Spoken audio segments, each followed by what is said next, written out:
Welcome back to a very exciting episode of the Myth-Busting Locksmith. And today we get to interrogate a real-life locksmith and let's get some information out of him.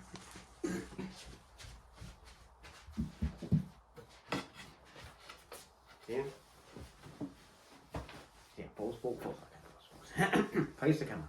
Okay. Welcome to the face of 2M Security. Please do not adjust your TV sets. I look like this. Jesus, what sort of sick people are they? They said, come along, answer a few questions. Were you expecting some resistance? Okay, maybe I'm in the wrong profession. Yeah, like this guy. Okay, right. So today I have accumulated a pile of questions from here, there and everywhere, and I have put them in some sort of semblance of order to try and answer them for you. So, in no particular order, but hopefully in order that makes sense. Can anyone train as a locksmith? Yes, anyone can train as a locksmith, but to do formal training you would need DBS and enhanced CRB clearances. I have had MOD and SC clearances. You will need references, you will need some sort of background checks. You do need formal training, it's an absolute must. You can go certain distance training on your own, getting friends to help you, getting somebody that knows how to pick locks and do locksmith work, but formal training is a must, and although anyone can do it, you will need to have clearances. What surprises you most about the job? Three things: rude people, expensive queries, and the speed. I find people can be very rude.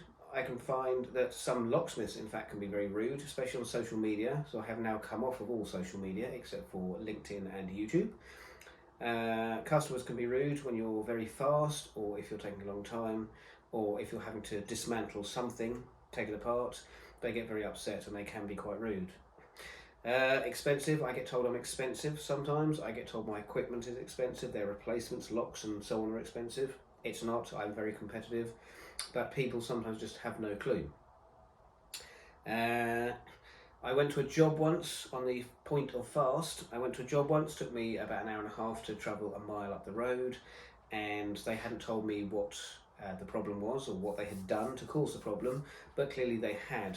So after not being able to work out the best way of fixing the problem, I decided to strip everything down, take out the lock, take out the handles, take out the spindles, take everything apart, redo everything, make sure it's all set up properly, at which point he got very upset and ushered me out the door and said he'll get somebody else to have a look because it's going to take too long and he didn't want it doing. But if you're going to call me to come and do a job, I will come, I will do the job, and sometimes I have to dismantle everything to understand where the problem is, beginning at the beginning. So if you don't need me, don't call me, and don't try and hurry me out the door. How many tools do you need? So I have 51 toolboxes, and about 10 of those would be nuts, bolts, screws, washers, shiny things, useful things, all sorts of bits and bobs I've accumulated along the way. If you're working on safes, you might need a lot less because you'll have specialised safe cracking equipment. If you're focusing on one field, you are likely to use less, but because I'm covering all fields of locksmithing, from lock fitting, lock replacement, upgrades, so on, fixing, repairing, getting you in, getting you out, getting you secure, I need an awful lot because I have to cover all my bases and be able to have everything I could possibly need from day one. The three worst things about the job. Again, rude people, being called at unsociable hours, which I don't do very much, but it has been known, or being called to a job and having quoted costs of time and the work required and the equipment, having been told I'm too expensive, or they don't want it, or they're going to try and get somebody else, I can go away. I'm going to come down. If you need me, I'll do the job. If you go elsewhere, it may well be more expensive. You know, don't waste people's time. That's one of the worst things.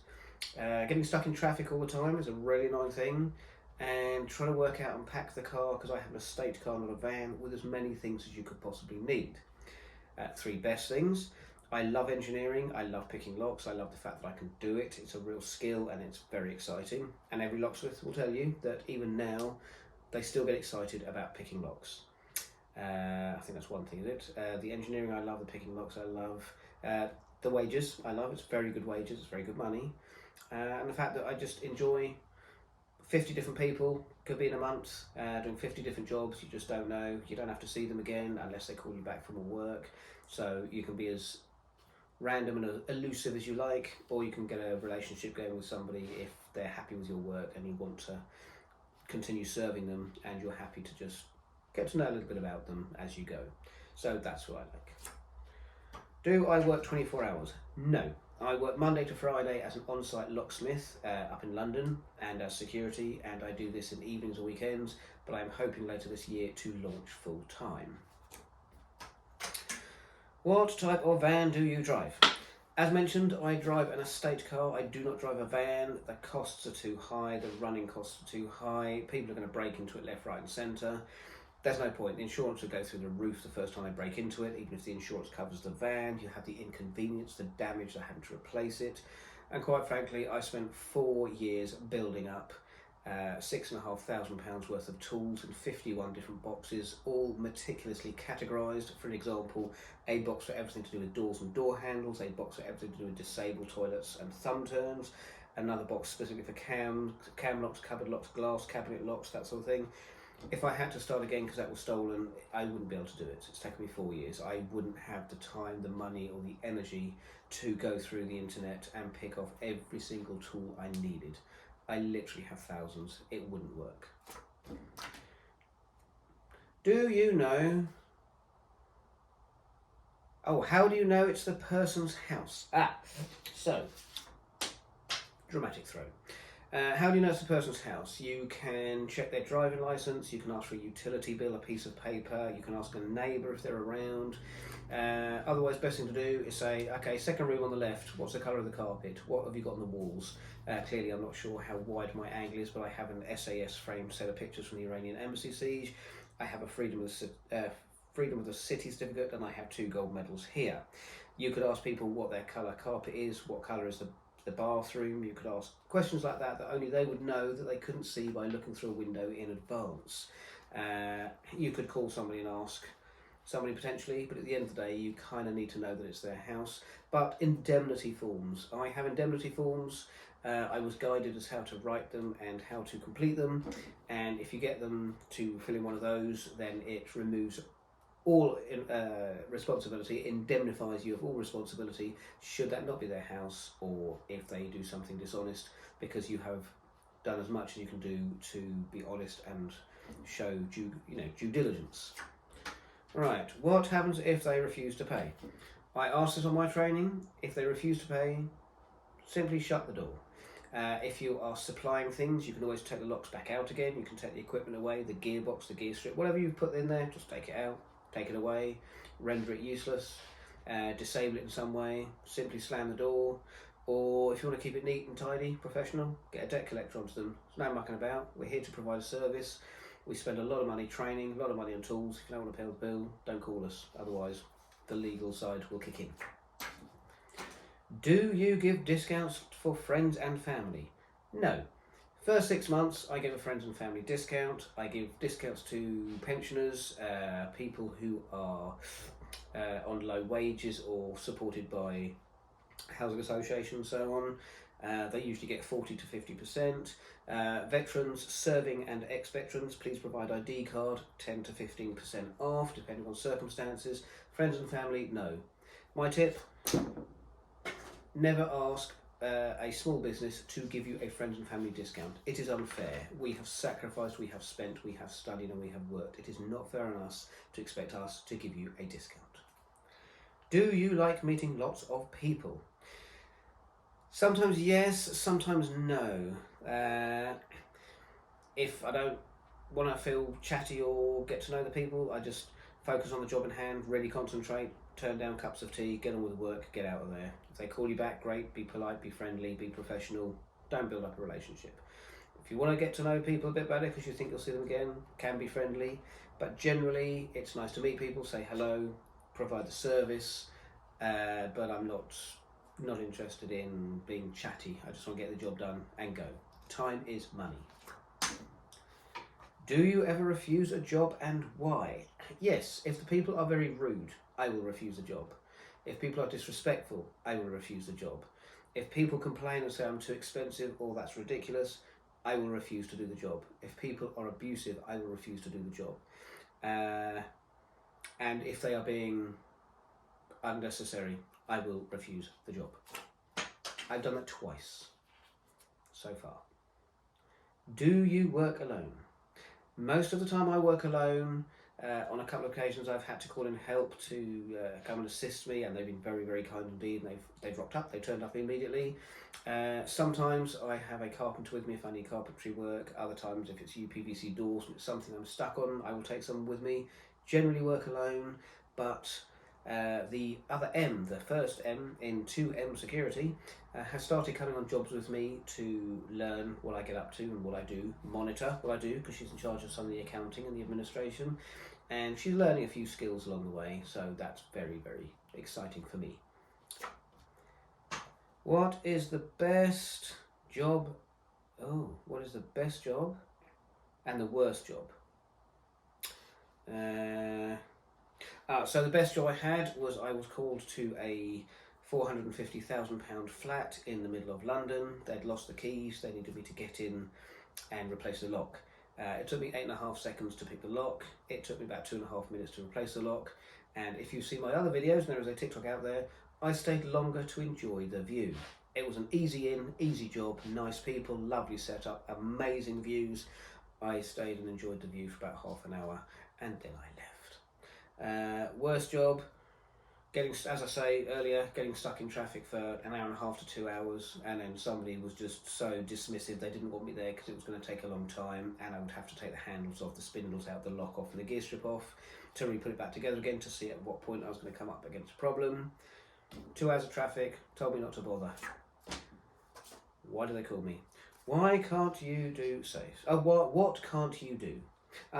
Safes. I can do some safes, the home safes and general safes, sentry safes and ones we call biscuit tins or lunch boxes.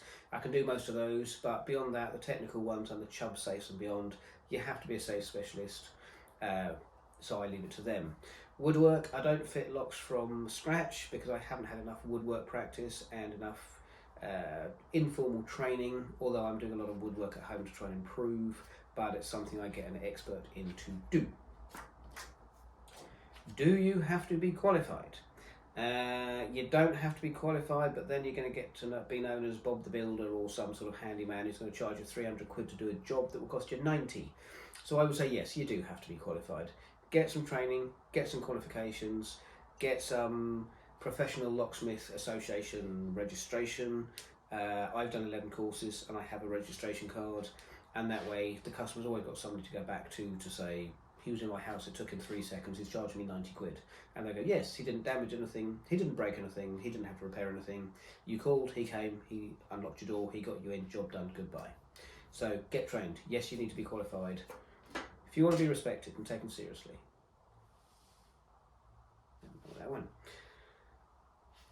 What has surprised you the most? What has surprised me the most? My ability to pick locks at high speed is definitely surprised me, but then a lot of time training, and the amount of unpleasantness and negativity on social media. I set up 4 years ago. I went on Twitter, Instagram, Facebook, YouTube, TikTok, all the social media.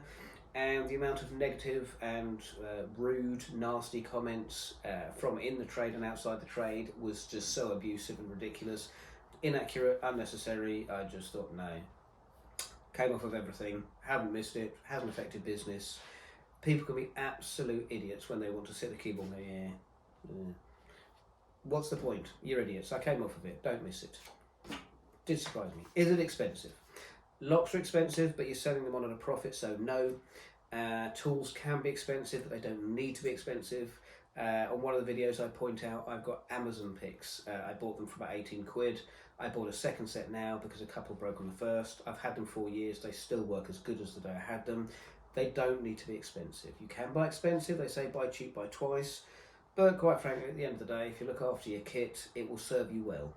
Doesn't need to be expensive, but some of the stuff which is expensive because it is specifically engineered by experts, and it needs to be higher end. And also, certain picks for certain locks have to be expensive because you don't want burglars buying a pick for 50 quid, popping out there and popping over high security locks. So you need to kind of prevent the attraction of, let's buy a load of picks and rob houses. How long did you take to train? I think we covered this one.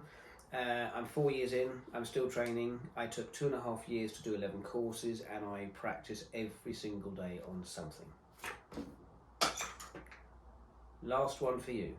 How can I start? How can I start? Padlocks. I started with padlocks. I did nothing but padlocks for an entire year. Then I went on to cam locks, cabinet locks, cupboard locks, glass cabinet locks, all the simple ones. Then simple rim cylinders and mortise locks, which are still eluding me now. And then I went on to more complicated rim cylinders, avoided thumb turns, went on to Euro cylinders, and then I started on thumb turns. Then I started getting into high security locks. That appears to be it. So, and I have all my fingers still.